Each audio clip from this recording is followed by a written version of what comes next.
Hello and welcome, সবাইকে আমার চ্যানেলে স্বাগত। আজকে যে টপিকটা নিয়ে আলোচনা করব সেটা সব এক্সামের জন্য পাখির চোখ।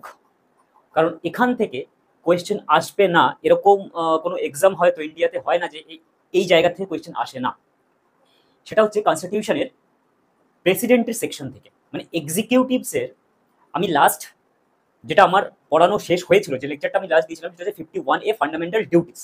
মানে আমরা ফান্ডামেন্টাল রাইট করেছি, আমরা ডিপিএসপি করে নিয়েছি, আর ফান্ডামেন্টাল ডিউটিস করে নিয়েছি। এর পরের থেকে যেটা আসবে সেটা হচ্ছে এক্সিকিউটিভস অফ ইউনিয়ন, মানে ভারতবর্ষের যারা যারা এক্সিকিউটিভস রয়েছে, এক্সিকিউটিভস পদে যারা যারা রয়েছে, তাদের কি কি কাজ, তাদের তাদের পাওয়ার্স, তাদের কাজ, তাদের নির্বাচন পদ্ধতি, তাদের পদ, এই সমস্ত কিছু তার মধ্যে পড়ে। তার মধ্যে প্রধান যেজন, মানে আমাদের কার্যনির্বাহীর প্রধান যেজন, সেই হচ্ছে আমাদের ইন্ডিয়ার ফার্স্ট সিটিজেন, আমাদের প্রেসিডেন্ট। আজকে সেই প্রেসিডেন্টকে নিয়ে আমি আলোচনা করব, এবং প্রেসিডেন্টকে নিয়ে যে কটা আর্টিকেল আছে, আজকে হয়তো সবগুলো কমপ্লিট হবে না, কারণ এছাড়াও বাদ বাকি প্রেসিডেন্টকে নিয়ে আরো কিছু কিছু অল্প কয়েকটা, এটা মেন আর্টিকেলগুলো এইটাই, অল্প কয়েকটা কিছু কিছু আর্টিকেলস রয়েছে এবং তার কিছু কিছু পাওয়ার্স রয়েছে। আজকের দিনে হয়তো সেটা আমি কমপ্লিট করতে পারবো না, নেক্সট ভিডিওতে সেটাকে আমি কমপ্লিট করবো। তো লেটস স্টার্ট। আজকের মতো শুরু করা যাক এখান থেকে। প্রেসিডেন্ট অফ ইন্ডিয়া, রাষ্ট্রপতি। রাষ্ট্রপতি, ভারতের রাষ্ট্রপতি অ্যাকচুয়ালি কনস্টিটিউশন যারা লেখেন তাদের মধ্যে দুটো রাষ্ট্রপতির, এই যে রাষ্ট্রপতির যে আর্টিকেলটা লেখা হয়েছিল, আর্টিকেলগুলো লেখা হয়েছে 52 থেকে 61 পর্যন্ত। আজকে আমি দেখবো 52 থেকে 61 পর্যন্ত, কারণ 52 থেকে 61 পর্যন্ত রাষ্ট্রপতির পদ এবং রাষ্ট্রপতির অপসারণ, মানে মহাভিযোগ থেকে ইমপিচমেন্ট, এইটুকু পর্যন্ত কমপ্লিট হয়ে যায়। তারপরে রাষ্ট্রপতির ক্ষমতা কি, রাষ্ট্রপতির সঙ্গে ভাইস প্রেসিডেন্টের কি টার্মস রয়েছে, এগুলো নিয়ে আলাদা কিছু আর্টিকেলসে বলা রয়েছে।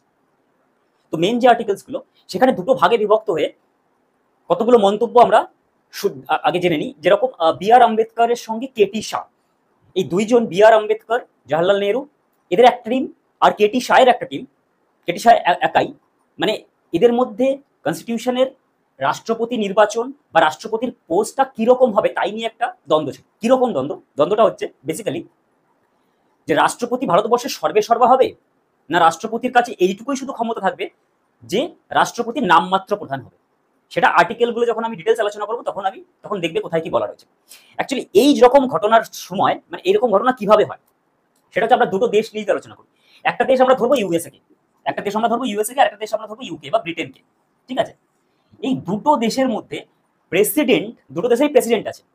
তো দুটো দেশের প্রেসিডেন্টের কিন্তু কার্যকর কাজ করার ক্ষমতা বা পাওয়ার্স দুরকম, ভিন্ন ভিন্ন। কিরকম? ইউএস এর প্রেসিডেন্টের হাতে ইউএস এর সমস্ত ক্ষমতা অর্পণ করা থাকে। ক্ষমতা কিরকম? কিরকম ক্ষমতা না, ক্ষমতাটা হচ্ছে এক্সিকিউটিভস এর যত ক্ষমতা হবে, এক্সিকিউটিভস দ্যাট মিন্স কাজ করে যারা এক্সিকিউটিভস, আমি আগের দিনই বলেছিলাম তিনটে ভাগে পার্লামেন্টারি সিস্টেমকে ভাগ করা হয়, এক্সিকিউটিভস, জুডিশিয়ারি অ্যান্ড লেজিসলেচার। তো এই এক্সিকিউটিভস কারা? যারা কাজ করে, আর লেজিসলেচার কারা? যারা আইন তৈরি করে। ঠিক আছে? তো যারা কাজ করবে তার প্রধান হচ্ছে প্রেসিডেন্ট। এখন ডোনাল্ড ট্রাম্প, দেখো ডোনাল্ড ট্রাম্প যা খুশি তাই করছে, কিন্তু ইন্ডিয়ান প্রেসিডেন্টকে কোনোদিন দেখেছো? বা ব্রিটেনের রানী বা ব্রিটেনের প্রেসিডেন্টকে, ব্রিটেনেও কিন্তু প্রধানমন্ত্রী আছে, ব্রিটেনের প্রধানমন্ত্রীকে কিন্তু হেড ধরা হয়। ব্রিটেনের প্রেসিডেন্ট যে আছে তারও কিন্তু মানে সে কোনোদিন সামনে এসে কোনোদিন বলে না যে আমি আজকে এটা করতে যাচ্ছি, আমি আজকে ওটা করতে যাচ্ছি। যেরকম ভারতবর্ষের প্রধানমন্ত্রী নরেন্দ্র মোদী ইলেকশন লড়ছে, তারপর বিভিন্ন কাজে যাচ্ছে, বিভিন্ন জায়গায় ঘুরে যাচ্ছে। আমরা আমাদের প্রেসিডেন্ট ম্যাডামকে আমরা কি দেখেছি কোনোদিন? দ্রৌপদী মুর্মু, আমাদের প্রেসিডেন্ট ম্যাডাম, যিনি, তাকে কোনোদিন কোনো রকম এরকম কাজ করতে, কোথাও ইয়ে করতে, তিনি অনারারি পোস্টে আছেন।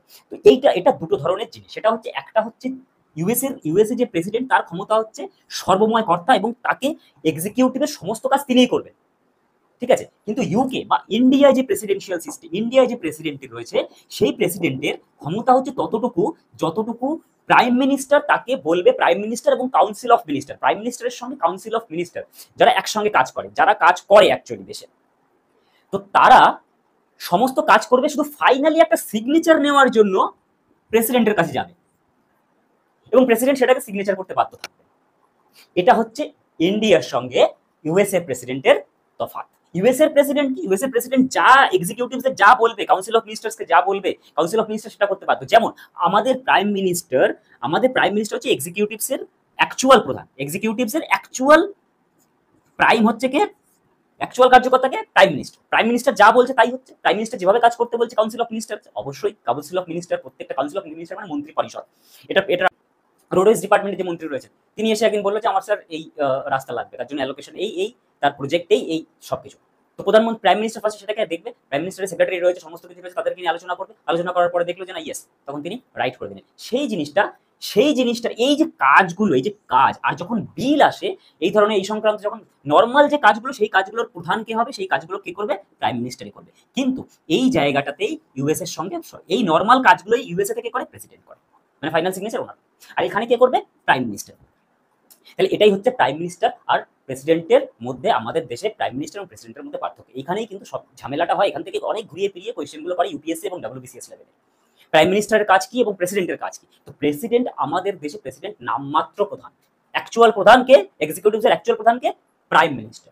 এবার আমরা একে একে আর্টিকেল ওয়াইজ আসি। আর্টিকেল 52 তে বলছে প্রাইম মিনিস্টার, আমাদের দেশে প্রেসিডেন্টের একটা পদ থাকবে, আমাদের দেশে প্রেসিডেন্টের একটা পদ থাকবে, আমাদের দেশে প্রেসিডেন্ট অফ ইন্ডিয়া নামে, প্রেসিডেন্ট নামে একটি পদ থাকবে, সেটাই হচ্ছে আর্টিকেল 52 তে বলা রয়েছে। এই পদটা কি? এই পদটা ওই যে বললাম প্রথমেই, ওই জন্য বলে রাখলাম, যেটা হচ্ছে এটা হচ্ছে একদমই নামমাত্র পদ, অ্যাকচুয়াল কিন্তু তিনি কিছুই নয়।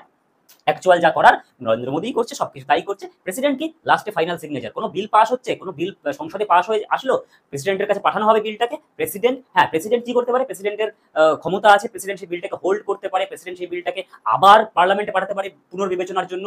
কিন্তু পার্লামেন্টে যদি সেই বিলটা পার্লামেন্ট থেকে আবার চলে আসে ওই রকম অবস্থাতেই, মানে কোনো রকমের কোনো অ্যামেন্ডমেন্ট ছাড়াই যেরকম বিল এসেছিল সেরকমই যদি পাঠিয়ে দেয়, তাহলে প্রেসিডেন্ট সেখানে সিগনেচার করতে বাধ্য। এই জায়গাটাতেই কেটি শাহের সঙ্গে বি.আর. আম্বেদকরের ঝামেলাটা লেগেছিল, যে প্রেসিডেন্ট পদ তাহলে রাখার দরকারটাই কি আছে,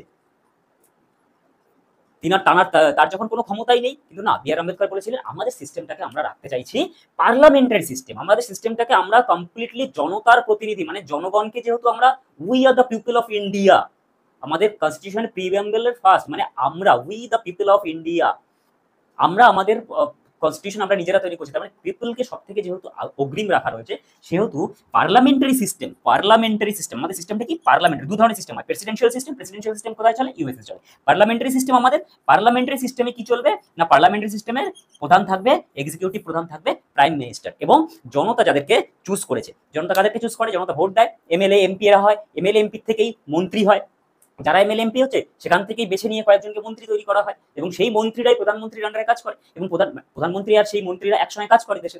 তো যেহেতু প্রাধান্য দেওয়া রয়েছে জনগণকে, সেহেতু এখানে প্রেসিডেন্টের পদটাকে সেরকম ভাবে গুরুত্ব দেওয়া হয়নি, বা প্রেসিডেন্টকে সর্বময় কর্তা করে রাখা হয়েছে, কিন্তু তাকে কাজ করার কোনো দায়িত্ব দেওয়া হয়নি। তো এই হচ্ছে প্রেসিডেন্টের পদ। কিন্তু প্রেসিডেন্টের কাছে কিছু পাওয়ার থাকে, যে বললাম পাওয়ার নিয়ে আমি পরে আরেকটা ডিসকাস করবো, আর আরেকটা লেকচারে ডিসকাস করবো। সুতরাং প্রেসিডেন্টের কি কি পাওয়ার আছে সেটা আমরা পরে ডিসকাস করবো। 53 এক্সিকিউটিভের প্রধান বলা হয়ে গেছে অলরেডি, এক্সিকিউটিভের তিনিই প্রধান থাকবে, কিন্তু নামমাত্র প্রধান, আর কোনো কিছুই নয়। অ্যাকচুয়াল প্রধান কে থাকবে? Prime minister. নামমাত্র প্রধান কে থাকবে? প্রেসিডেন্ট। তারপর হচ্ছে নির্বাচন, এখানে হচ্ছে ঝামেলা। প্রেসিডেন্টকে, এবার প্রেসিডেন্ট দেখো, মনে রাখার কৌশল কোনোদিন সহজ শর্টকাট বা কোনো ট্রিক্স দিয়ে মনে রাখতে হয় না। কোনো একজন মানুষ, রাষ্ট্রপতির নির্বাচন হচ্ছে, একজন আমাদের দেশে রাষ্ট্রপতি থাকবে, তাহলে সেই রাষ্ট্রপতির একটা পোস্ট থাকবে, এটা নর্মাল জানার বিষয়। তো পোস্ট, ফার্স্ট হচ্ছে পোস্ট, তারপর কি থাকবে, তারপর তিনি কি কাজ করবেন, তিনি কাজ করবেন কি? এক্সিকিউটিভের প্রধান হিসেবে কাজ করবেন। অবশ্য হয়ে গেল, দুটো জিনিস হয়ে গেল, সিরিয়াল বাই সিরিয়াল মনে রাখা কি করে। তারপর কে হবে, কিভাবে হবে, তার একটা ইলেকশন করতে হবে। ইলেকশন করার পর ইলেকশনের প্রসেসটা কি হবে, দেখো পর 54 55 ইলেকশনের প্রসেসটা কি হবে, যেটা 55 বলা রয়েছে। প্রসেসের পর এবার ইলেকশন হয়ে গেল, ইলেকশন হয়ে একজন চুজ হয়ে গেল, তিনি কতদিন থাকবেন? 56 এ। কতদিন থাকবেন? 56 এ। তারপর কার্যকাল তো কমপ্লিট হয়ে গেল। তারপর যদি তিনি আবার নির্বাচন হতে চান, যদি তাকে ছাড়া, বা তিনি যদি আবার আরেকবার নির্বাচন হতে চান, তাহলে পুনর্নির্বাচন কত? 57। তারপর 58, কি পুনর্নির্বাচন তো হলো, হয়ে গেল। কিন্তু এবার পুনর্নির্বাচন তো বারবার হবে না, আর 2-3 বার হলো, তারপরে অন্য কেউ তো আসবে সেই জায়গায়, তারপরে তার অপসারণ তো হবে একসময়। কিন্তু তার আগে 3টে আর্টিকেলে এখানে বলা রয়েছে তাকে কি কি করতে হবে, কি কি করতে হবে, তার যোগ্যতা কি হবে, শর্তাবলী কি হবে, এবং তাকে শপথ নিতে হবে। তারপরে তার অপসারণ বাধ্যতামূলক। অপসারণ তো একদিন না একদিন হবে, কারণ কার্যকাল বলে দিয়েছে ফার্স্টেই, টেনিয়ার তো থাকবেই একটা না একটা। সেই টেনিয়ারের পর তাকে অপসারণ করতে হবে, কিন্তু তার মাঝখানে কয়েকটা জিনিস আছে, সেটা হচ্ছে 58, 58, 59, 60 কি বলছে? যোগ্যতা, শর্তাবলী। যোগ্যতা কি? কোনো একজন মানুষকে আমি আমাদের দেশের সর্বময় কর্তা, মানে আমাদের দেশের ফার্স্ট সিরিয়াল মারাবো, তার যোগ্যতা লাগবে না? অবশ্যই যোগ্যতা লাগবে। সেই যোগ্যতাটা কোথায় দেখবো আমরা? 58-এ। তার শর্তাবলী, যোগ্যতা এবং শর্তাবলী দুটো কিন্তু আলাদা আলাদা জিনিস। একটা হচ্ছে যোগ্যতা, মানে আমি প্রেসিডেন্ট হচ্ছে, আমার কি কি যোগ্যতা আছে। শর্তাবলী কি? আমি যখন প্রেসিডেন্ট হয়ে যাবো তারপর আমি কি কি করতে হবে, কি কি করতে হবে না।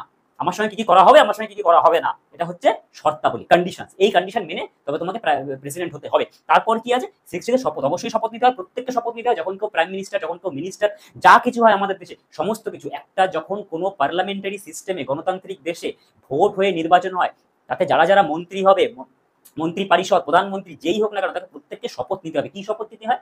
একটাই শপথ নিতে হয় যে আমি আমার কাজ ঠিকঠাকভাবে পালন করব, আমি দেশের এইভাবে এই প্রধানমন্ত্রী হলাম বা প্রেসিডেন্ট হলাম, এখন থেকে আমি এই পদ ঠিকঠাকভাবে সামলাবো, এবং এবং এরপরে আমার দ্বারা কোনো রকমের কোনো ভুল ভ্রান্তি, কোনো রকমের কোনো অপরাধ কিছু হবে না। এই হচ্ছে শপথ। ঠিক আছে?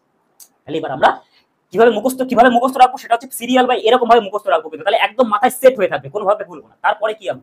নির্বাচন। নির্বাচন হবে, হলো নির্বাচন। এবার নির্বাচনের পদ্ধতিটা, নির্বাচনটা কিভাবে হবে? আমাদের দেশে প্রেসিডেন্ট নির্বাচন হয় নর্মাল। আমাদের কোনোদিন শুনেছো যে প্রেসিডেন্টের ইলেকশন হচ্ছে, চল ভোট দিতে যাই? যারা যারা ভোট দিয়েছো এতদিন পর্যন্ত, তারা তারা কিসের ভোট দিয়েছো? হয় পঞ্চায়েত বা মিউনিসিপ্যালিটির ভোট দিয়েছো, চিফ মিনিস্টারের ভোট দিয়েছো, মানে স্টেটে যারা স্টেটের চিফ মিনিস্টারের জন্য ভোট দিয়েছো, আর প্রাইম মিনিস্টারের জন্য ভোট দিয়েছো। এই তিনটে ভোট হয়। কোনোদিন শুনেছো যে প্রেসিডেন্টের ভোটের জন্য তোমাকে ডেকেছে বা তোমরা ভোট দিতে কোনোদিন গেছো? না। তাহলে কি প্রেসিডেন্টের ভোট কিভাবে হয়? প্রেসিডেন্টের ভোট ইনডিরেক্টলি হয়, ডিরেক্টলি হয় না। ডিরেক্টলি কোন ভোটগুলো ডিরেক্টলি হয়? পঞ্চায়েত, মিউনিসিপ্যালিটি, তারপর তোমার চিফ মিনিস্টারের ভোট, তারপর তোমার প্রাইম মিনিস্টারের ভোট। প্রাইম মিনিস্টার যখন নির্বাচন করা হবে সেই সময়ের ভোট, সেগুলো কি ডিরেক্ট হবে। ডিরেক্ট মানে পাবলিক, আমরা গিয়ে ভোট দেবো, ভোট দিয়ে তাদেরকে নির্বাচন করব। যখন এমএলএ নির্বাচন করতে হয়, যখন এমপি নির্বাচন করতে হয়, এগুলোকেই এমএলএ এমপি নির্বাচন বলে। এমএলএ মানে স্টেটের যখন ভোট হয় তখন এমএলএ নির্বাচন করতে হয়, আর কেন্দ্রের যখন ভোট হয় তখন এমপি নির্বাচন করতে হয়। তাহলে এই যে ভোটগুলো হলো, পঞ্চায়েতের হলো, মিউনিসিপ্যালিটির হলো, কিন্তু রাষ্ট্রপতির ভোট হলো না। রাষ্ট্রপতির ভোট তাহলে কিভাবে হবে? এই যে আমরা যাদেরকে পাঠাচ্ছি, এমএলএ বা এমপি করে যাদেরকে পাঠাচ্ছি, এমএলএ করে কাদেরকে পাঠাচ্ছি? এমএলএ করে পাঠাচ্ছি হচ্ছে স্টেটে, স্টেটের বিধানসভাগুলোতে এমএলএ করে পাঠাচ্ছি তাদেরকে, মেম্বার অফ লেজিসলেটিভ অ্যাসেম্বলি। একবার যে এমএলএ হলো, সে তো আর তার কথা আর কিছু বলার নেই। তার গাড়ি বাড়ি, তার টাকা পয়সা, ব্যাগ ভর্তি পয়সা ফ্ল্যাটে পাওয়া যায়, কোনো সময় ব্যাগ ভর্তি, শুধু মন্ত্রীদের ঘরেও পাওয়া যাচ্ছে আজকাল ব্যাগ ভর্তি টাকা পয়সা। দেশটা তো ভ্রষ্টাচারে শেষ হয়ে যাচ্ছে দিন দিন। তো ছাড়ো, সেই জায়গাটা ছেড়ে আগে পদ্ধতিটা জেনে তারপরে ভ্রষ্টাচার নিয়ে তারপরে আরেকটু আলোচনা করবো। তো কি হবে এই জিনিসটা? এমএলএ যখন আমরা নির্বাচন করছি, মানে এমএলএ এর ভোট যখন দিচ্ছি, তাহলে আমাদের স্টেটের যে অ্যাসেম্বলি থাকে, সেখানে স্টেট অ্যাসেম্বলি যেগুলো থাকে সেগুলোকে বলা হয় বিধানসভার দুটো ভাগে ভাগ করা হয়। একটা হচ্ছে বিধানসভা, বিধানসভা বা কোথাও বিধানমণ্ডলী বলে, আর একটা হচ্ছে বিধান পরিষদ। ঠিক আছে? বিধানসভাটাই ম্যাক্সিমাম 28টা স্টেট আছে তো আমাদের, 28টা স্টেটের মধ্যে 22টা স্টেটে শুধুমাত্র বিধানসভা রয়েছে, আর 6টা স্টেটে বিধানসভা, বিধান পরিষদ, এই দুটো জিনিসই রয়েছে। বিধানসভা, বিধান পরিষদ দুটো জিনিসই রয়েছে। ঠিক আছে? কিন্তু শুধুমাত্র আমরা কোন কোন পরিষদটাকে নেব? আমরা প্রেসিডেন্টের নির্বাচনের জন্য বিধানসভার এমএলএদেরকে শুধুমাত্র এখানে ভোটে অংশগ্রহণ করবে কারা? ফার্স্ট এমএলএরা অংশগ্রহণ করবে। আর অংশগ্রহণ করবে কারা? আর হচ্ছে এমপিরা অংশগ্রহণ করবে। এমপি কারা? এমপি কারা? আমরা জানি আমাদের আমাদের রাষ্ট্রপতি ভবনে, আমাদের রাষ্ট্রপতি ভবনে কটা অঙ্গ? অঙ্গ 3টে, কক্ষ 2টো, হাউস 2টো। বারবার ভালোভাবে মনে রাখবে কিন্তু। অঙ্গ মানে তিনটে সেপারেট পার্ট, তিনটে সেপারেট পার্ট। একটা হচ্ছে প্রেসিডেন্ট, একটা হচ্ছে লোকসভা, আর একটা হচ্ছে রাজ্যসভা। পার্ট 3টে। আর দুটো হচ্ছে হাউস, একটা হচ্ছে লোকসভা, একটা হচ্ছে রাজ্যসভা। গুলিয়ে যায় অনেক সময়, কোয়েশ্চেনও আসে এর থেকে। তাহলে এই দুটো হাউসের যত মেম্বার আছে, সেই মেম্বার্সরা, দুটো হাউসের মেম্বার্স মানে লোকসভা আর রাজ্যসভা, এই এরা পার্টিসিপেট করবে। এমএলএরা পার্টিসিপেট করবে। কোথাকার এমএলএরা পার্টিসিপেট করবে? প্রত্যেকটা স্টেটের যে বিধানসভা রয়েছে সেখানকার এমএলএরা পার্টিসিপেট করবে। আর লোকসভা, রাজ্যসভার থেকে পার্টিসিপেট করবে।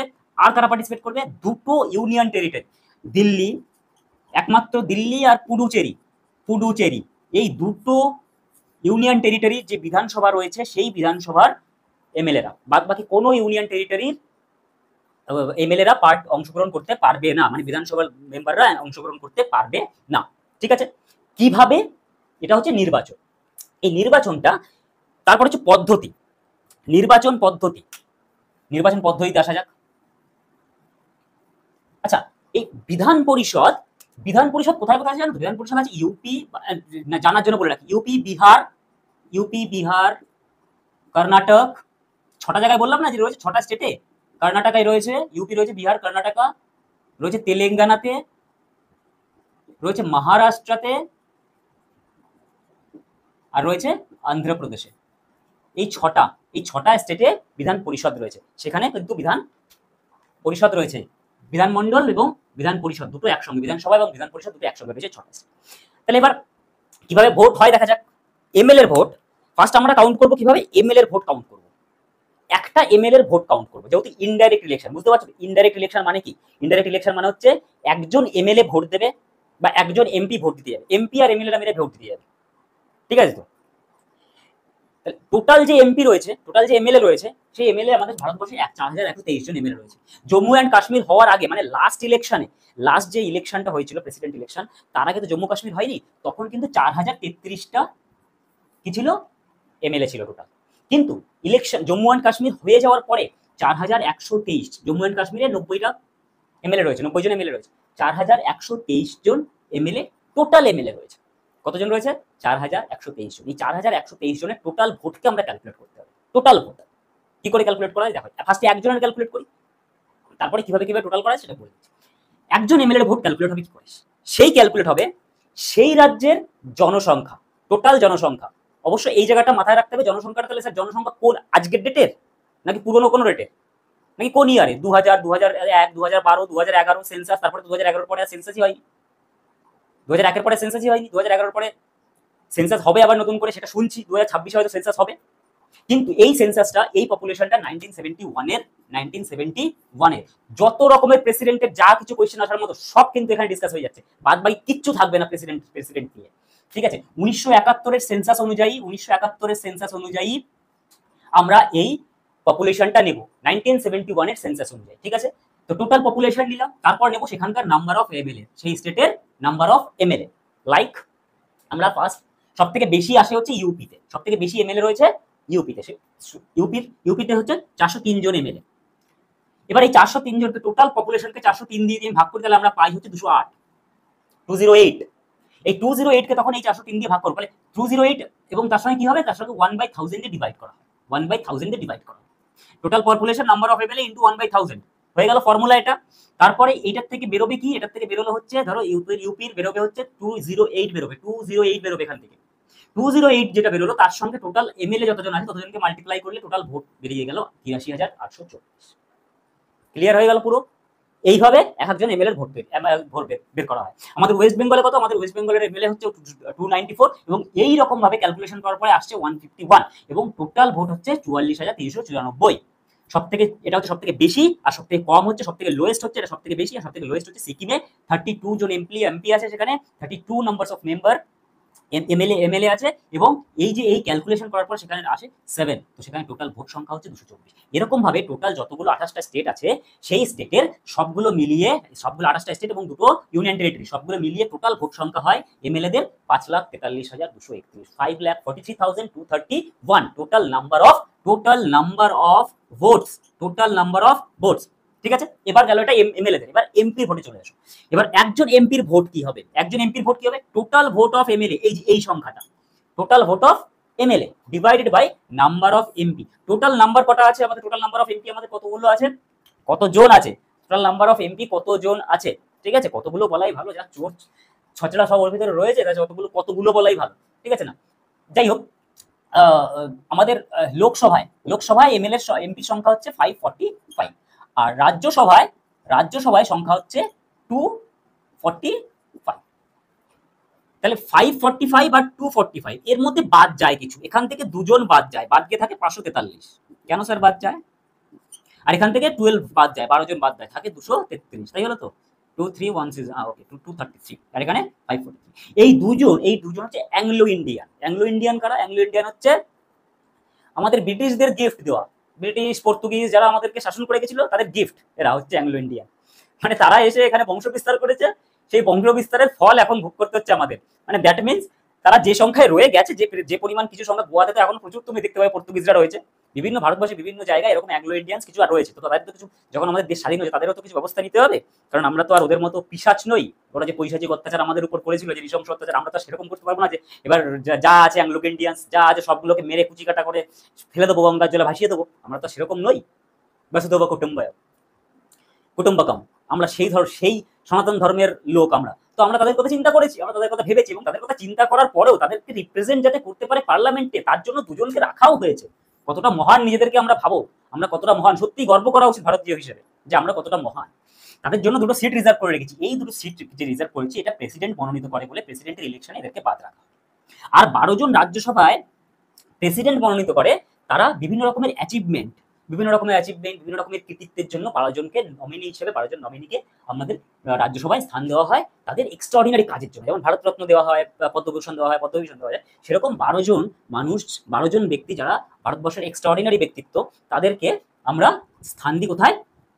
রাজ্যসভায়। ঠিক আছে তো, সেটাও প্রেসিডেন্ট মনোনীত করে। সুতরাং প্রেসিডেন্ট যদি এদেরকে মনোনীত করছে, আবার প্রেসিডেন্টের ভোটে যদি এদেরকে নেওয়া হয়, তাহলে এরা তো কনফার্ম ওদেরকেই ভোট দেবে, ওনাকেই ভোট দেবে, প্রেসিডেন্টকেই যে মনোনীত করে তাকেই ভোট দেবে। সুতরাং এদেরকে বাদ দিয়ে দেওয়া। বাদ দিয়ে যে সংখ্যাটা আছে সেই সংখ্যাটা হচ্ছে এইটা, এবং এই সংখ্যাটা 233, 776 টোটাল সংখ্যা আসে 776, টোটাল এমপির সংখ্যা আসে, নাম্বার অফ এমপি 776। এটাতে ভাগ দেওয়া হয়, ভাগ করার পরে যে সংখ্যাটা সেটা হচ্ছে 700। এবার এই 700 ইন্টু 776 টোটাল আসে 5,43,200। মোটামুটি সমান, দেখো দুটো প্রায় সমান, 33 ফ্র্যাকশনের জন্য হয়। তো 5,43,200, এই দুটোকে টোটাল মিলিয়ে ভোটের সংখ্যা হচ্ছে 10,86,431। এই হচ্ছে টোটাল ভোটের সংখ্যা, এবং এই ভোটের সংখ্যার উপরেই ভোট হয়, এরা ভোটদান করে। এবার কিভাবে ভোটদান করে? ভোটদান করা হয় প্রেফারেন্সিয়াল ভোট, প্রেফারেন্সিয়াল এবং প্রপোর্শনাল সিঙ্গেল ট্রান্সফারেবল ভোট। খুব মানে ইয়ে লাগছে, মানে একটা অদ্ভুত টাইপের লাগছে। প্রপোর্শনাল মানে হচ্ছে সমানুপাতিক হারে, সিঙ্গেল একক ট্রান্সফারেবল হস্তান্তরযোগ্য ভোট। এই পদ্ধতিটা ইয়ে করা হয়। পদ্ধতিটা কিছুই না, পদ্ধতিটা ঠিক সাধারণভাবে যদি আমরা বুঝি তাহলে এরকম প্রেফারেন্সিয়াল ভোট আর হচ্ছে প্রেফারেন্সিয়াল ভোট। প্রেফার করবে, প্রেফারেন্সিয়াল দ্যাট মিন্স প্রেফার করবে, কে কাকে প্রেফার করবে সেই হিসেবে ভোটটা নেওয়া হয়। এবার এই যে এতজন লোক আসছে, এমপি এমএলএ এমপি মিলে এতজন লোক আসছে, প্রত্যেকের ঘরে কিছু না কিছু ভোট রয়েছে, প্রত্যেকের ঘরে দেখছো তো, এখানে ইউপি টোটাল ভোটের সংখ্যা এত, ঠিক আছে। এবার ইউপি যদি 403, মানে এক একজনের ভোটের সংখ্যা কত? 208 জন। এবার ধরো একজন এমএলএ ভোট দিচ্ছে, মানে কি একজনের ইয়ে হচ্ছে 208, ঠিক আছে। এখানে ওয়েস্ট বেঙ্গলের একজন এমএলএর ভোটের মাপ কত? 151। কিরকম বুঝতে পারছো তো? ওখান থেকে যে পপুলেশনটা আসবে সেইটা। এবার এইখানে এমপিদের এক একটা ভোটের মান কত? 700, মানে একটা ভোট দিলে 700টা ভোট পেয়ে যাচ্ছে। এবার এইভাবে প্রত্যেকটা এমএলএ এমপি ভোট দেবে। ভোটটা কিভাবে দেবে? Suppose A B C D এই 4 জন প্রত্যাশী রয়েছে, ঠিক আছে। নর্মালি 2 জন দাঁড়ায়, আমি ধরলাম 4 জন রয়েছে। এবার প্রেফারেন্সিয়াল ভোট হয়। প্রেফারেন্সিয়াল ভোট মানে হচ্ছে তোমাকে প্রেফার করতে হবে কে কি রকম। সাপোজ আমি এ কে ধরলাম, এ কে আমি দিলাম 2 নম্বরে, মানে আমার পছন্দ হচ্ছে এ 2 নম্বরে, বি 1 নম্বরে, সি 3 নম্বরে, ডি 4 নম্বরে। এবার আরেকজন আসলো, আরেকজন এ কে দিল 4 নম্বর, বি কে দিল 2 নম্বর, সি কে দিল 1 নম্বর, আর এ কে দিল 3 নম্বর। এরকম ভাবে চলতেই থাকবে, দিচ্ছে। দেওয়ার পরে ধরো আরেকজন আসলো, এখানে এ কে দিল 3 নম্বর, একে দিল 1 নম্বর, একে দিল 2 নম্বর, আর একে 4 নম্বর দিল, ঠিক আছে। তো এইবার দেখো এখানে ফার্স্ট এরকম ভাবে চলছে, তো আমি ফার্স্ট চরণ এখানে শেষ করে দিলাম। ফার্স্ট চরণ এটা হচ্ছে ওই যে ভোটে শোনো না যে প্রথম চরণের গণনা শেষ হলো, এবার দ্বিতীয় চরণের গণনা আরম্ভ হবে, এরকম ভাবে ওখানেও হয়, ঠিক আছে। তাহলে দেখো এখানে প্রেফারেন্সিয়াল ফার্স্ট প্রেফারেন্স এখানে কটা পেয়েছে? 2টো পেয়েছে, জিতে গেল, বি প্রেসিডেন্ট হয়ে গেল। যদি এইখানে শেষ না হয়, মানে প্রথম চরণে যদি শেষ না হয়, তাহলে দ্বিতীয় চরণে যাওয়া হয়, এবং দ্বিতীয় চরণে প্রেফারেন্সিয়াল ট্রান্সফারেবল ভোট হয়, মানে ট্রান্সফার করা হয়, একজনের ভোট আরেকজনকে ট্রান্সফার করে দেওয়া, তখন দ্বিতীয় চরণ আসে। এইভাবে ভোটটা পুরোপুরি কমপ্লিট হয়। আমাদের দেশে একবারই মাত্র দ্বিতীয় চরণের গণনা হয়েছিল, মানে 2বার পর্যন্ত গেছিল, তাছাড়া বাদ বাকি কোনোবারই 2বার যায়নি। সেটা হচ্ছে একমাত্র ভিভি গিরির যখন ইলেকশন হয়েছিল, ভিভি গিরির সেই সময় 2বার এই দ্বিতীয় চরণের ভোট গণনায় ভিভি গিরি প্রেসিডেন্ট হয়েছিল। এখন প্রেসিডেন্ট হচ্ছে দ্রৌপদী মুর্মু, আমরা জানি। এখন যিনি প্রেসিডেন্ট সেই দ্রৌপদী মুর্মু 64% ভোট পেয়েছে, আর তার যে অপোজিটে ছিল যশবন্ত সিনহা, তিনি 36% ভোট পেয়েছে। টোটাল ভোট কত পেয়েছে? 676,803, আর দিকে হচ্ছে 380,177। এই হচ্ছে, এটা একটা নর্মাল তথ্য, জেনে রেখে বাদ বাকি ইলেকশনের পদ্ধতি আমরা গেলাম। তারপরে কার্যকাল 56 কার্যকাল কত বছর? 5 ইয়ার্স, একদম ভালোভাবে 5 বছর প্রেসিডেন্ট থাকবে, তারপরে আর থাকবে না, তারপরে রেজিগনেশন দিতে হবে। কার কাছে রেজিগনেশন দেবে? রেজিগনেশন দেবে ভাইস প্রেসিডেন্টের কাছে। কার কাছে দেবে? ভাইস প্রেসিডেন্টের কাছে রেজিগনেশন দিতে হয়। আমাদের এখনকার ভাইস প্রেসিডেন্ট কে? জগদীপ ধনকর। ভাইস প্রেসিডেন্টের কাছে তিনি রেজিগনেশন লেটার দেবেন। পুনর্নির্বাচন 57 পুনর্নির্বাচন মানে হচ্ছে একজন প্রেসিডেন্ট 2বার থাকতে পারে, 2বার ডবল ইলেকশন তার, মানে তিনি চাইলে অবশ্যই ভোট হবে, ভোট হয়ে তিনি যদি আবার মনোনীত হয় তবে তিনি হতে পারেন, দুবার কেন 3বারও হতে পারেন। আমাদের দেশে এরকম কেউ আছে, রাজেন্দ্র প্রসাদ, ডক্টর রাজেন্দ্র প্রসাদ, বিভৎস একজন ব্যক্তিত্বের কোনো মানে তুলনা হয় না। রাজেন্দ্র প্রসাদ 1952 তে যখন ফার্স্ট ইলেকশন হয় সেইবারও তিনি রাষ্ট্রপতি ছিলেন, 1957 যখন ইলেকশন হয় সেবারও তিনি রাষ্ট্রপতি ছিলেন, মানে 1952 থেকে একদম 62 পর্যন্ত রাষ্ট্রপতি ছিলেন। তারপরে হয়েছিলেন সর্বপল্লী রাধাকৃষ্ণন, 62 এর ইলেকশন হয়েছিলেন সর্বপল্লী রাধাকৃষ্ণন। ওকে, তাহলে এটা গেল রি ইলেকশন। তারপরে যোগ্যতা, কি কি যোগ্যতা লাগবে, একজন প্রধানমন্ত্রী এই প্রেসিডেন্ট হতে গেলে 3টে যোগ্যতা তো মিনিমাম লাগবে। একটা হচ্ছে সিটিজেন হতে হবে, ইন্ডিয়ার কি হতে হবে, সিটিজেন হতে হবে, সিটিজেন ছাড়া পারবে না। আর সিটিজেনের পরে তারপর তাকে অন্তত লোকসভা বা রাজ্যসভায়, আইদার হাউস, লোকসভা অথবা রাজ্যসভায় তার মানে তিনি রাজ্যসভার যোগ্য হবেন, মানে লোকসভা অথবা রাজ্যসভায় বসার যোগ্য হবেন।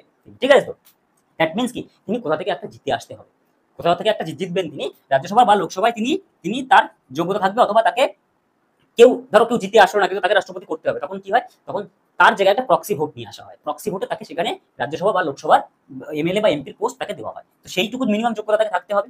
এবং তার এখানে গেল 35 বছর বয়স হতে হবে মিনিমাম, 35 ইয়ার্স যোগ্যতা। এই কোয়েশ্চেনটা বারবার আসে, 35 বছর বয়স হতে হবে এবং যোগ্যতা থেকে আর কন্ডিশন থেকে বেশি কোয়েশ্চেন আসে। ঠিক আছে, মাথায় রাখবে এই জিনিসটা। তাকে সিটিজেন হতে হবে, 35 বছর বয়স হতে হবে, লোকসভা বা রাজ্যসভার মেম্বার হতে হবে, মেম্বার হতে হবে না মানে মেম্বার হওয়ার যোগ্যতা থাকতে হবে তার।